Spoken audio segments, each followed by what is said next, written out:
Hello there everybody, Zach here from 71D Productions, and today you join me back down the model railway after what feels like forever. As you can see, I've done a lot of work. Well, my granddad has anyway. Yeah, I don't do the track work myself. I can't do this, like, I suck at these types of things. Anyway, today we're looking at the super detailed Hornby Black 5. Now, this new format of video is different, but anyway, I'll show the box here because I do still have it out. I'll just move the logo back a little bit so the box is in shot. It's in that gorgeous lined black livery, super detailed as well. When Hornby logos were cheap, those were the days. Honestly though, I think this logo may be older than me. It might be, it might not be. Probably not. Anyway, so yeah, there's not really much to say about the logo. I've done and said basically all there is to say. So let's have a closer look at the logo. So starting off at the front of the locomotive, we can see a lot of fine details. We do have rivets lined along the smoke box here. We also do have sprung buffers, which is always a brilliant touch. I love to see sprung buffers on a loco. And we also, moving further along, have the builder's plate, which is once again really nice. The valve gear has got a really nice shine to it, which looks fantastic, and the actual motion parts look brilliant as well. Really, really nicely captured. So we can also see, if I do move it slightly further along, and if I zoom in, we've got the sandboxes too. I need to get a bit of a coarser feel for the camera, but yeah. We do have the smoke box, the sandboxes, I mean. Anyway, handrails are separately fitted, of course, which they should be. Despite this being a slightly older locomotive, that is still bare standard, I would say. Anyway, the lining on the locomotive is picked out really, really nicely. I adore it. It is fantastic. I do like the black 5s in lined LMS black, and I think there should be more of them, frankly. But we do of course have the number picked out nicely, lining, riveting, all done to a really exceptional standard. And we can even see here we do have glazed windows, and of course I think they were just sort of wind deflectors and smoke deflectors on the outside, these little bits here. They do fold in and out, but it's not by a lot. But you can see it, and they do look really, really nice. We do also have a part lining which isn't the best, but I guess I can live with it. It's not hugely noticeable from most perspectives, but it is there, and of course we do have the pipework down the boiler.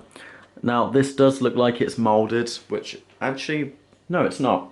It is separately fitted, which is good news.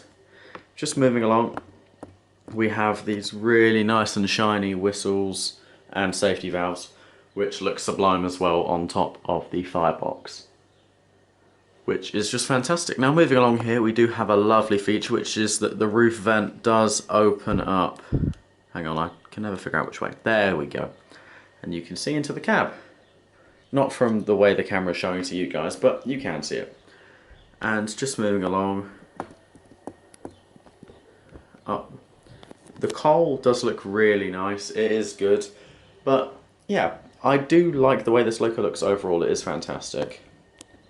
Of course, moving down the tender, we can see the lining and lettering is superb. The number and 5P, 5F power rankings are also picked out lovely and really nicely. We do also have the cab doors here. I'm not sure if these are articulated or not, but I would not expect them to be. Just showing off a slightly different look into the cab. You can see, if my camera will focus for me, the doors for where coal would come into the tender have been picked out, which is just fantastic. It really is the little things which make a loco brilliant. The rear tender is also equally as nice. We do have separately fitted handrails on the tender, which is an interesting touch. Sprung buffers, of course, lamp irons. Yep, all picked out. Of course, the buffer beam also has some really nice riveting, a coupling hook as well, which is all brilliant. And then of course we can see the water cap on top of here. I don't know what these are. Somebody tell me in the comments what these sort of pillar looking things do, or what they were for. I really want to know. I have gone on to handheld for this, but you can see just by looking around the cab, we do have some really nice detailing.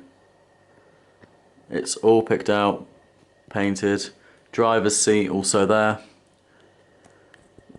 The term super detailed really does apply to this locomotive. It does look absolutely fantastic, to say the least. Yeah, I'm really satisfied with the way it looks. The parting lining for me is the only complaint I have for this locomotive. Apart from that, all detailing is sublime.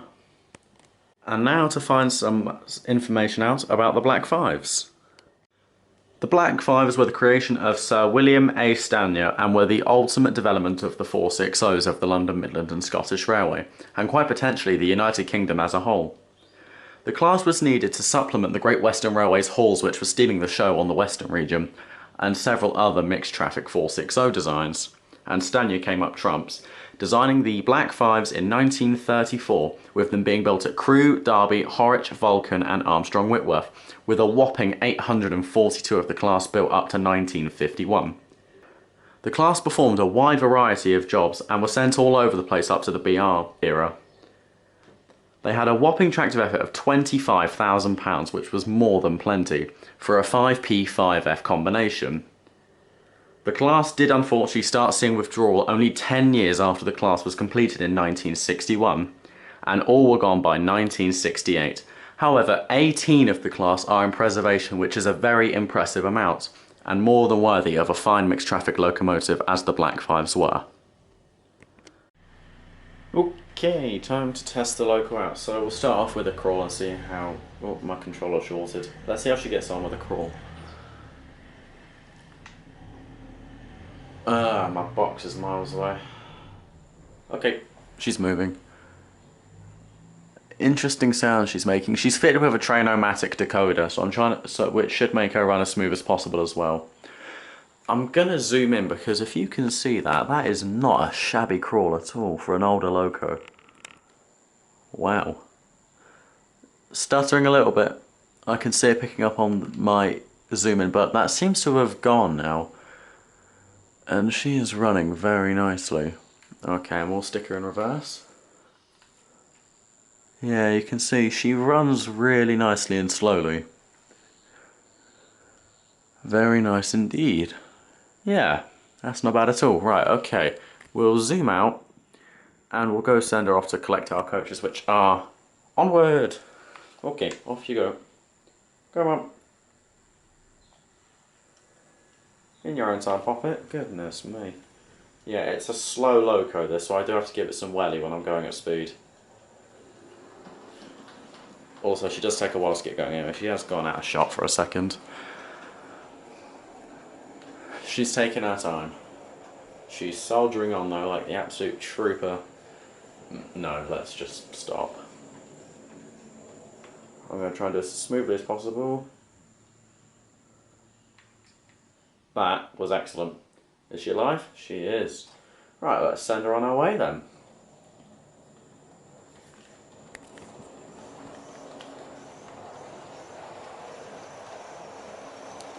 Yeah, she does make a really awkward squeaking noise. She might need lubricating, which is my fault, if she does. Right, we do have two support locos today, and I'll swap them out at some point during the video. So, let's get the first going. If you do recognise that whistle, you're a genius. Nice little wheel slip. And here she comes, the 7F. I feel like my camera is really unlevel right now. It is.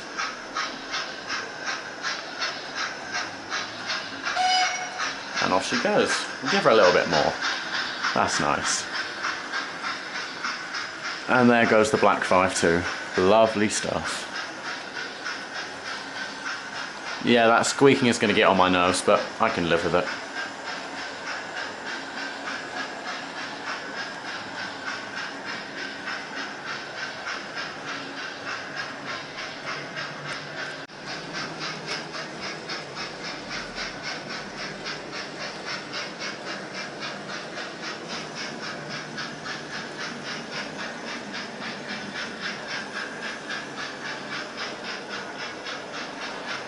Let's give the black 5 a little bit more speed. There goes the 4F.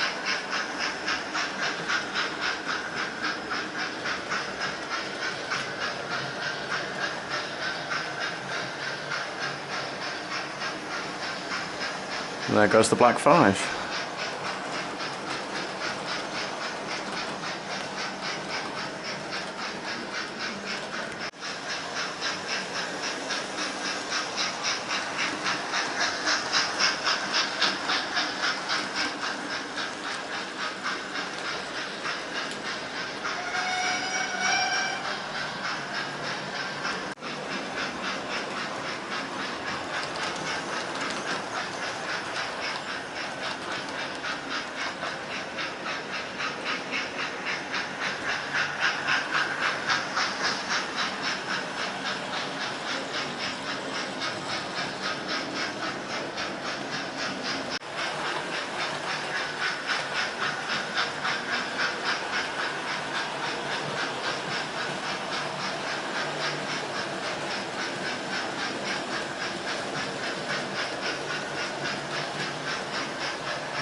Okay, let's bring the locos to a stop. I'll stop the IVE at 2 first, and then the black 5. Looks like the black 5's going for one more lap then. Alright.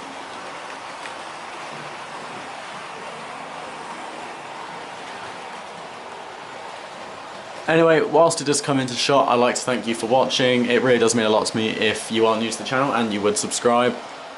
Yeah, so what do I think of this loco? I think for its age, it is fantastic. It's a brilliant locomotive. It really does look good, it's exemplary, and for the price I paid for it, more than worth it. I think it was about £55, second hand, which not too bad.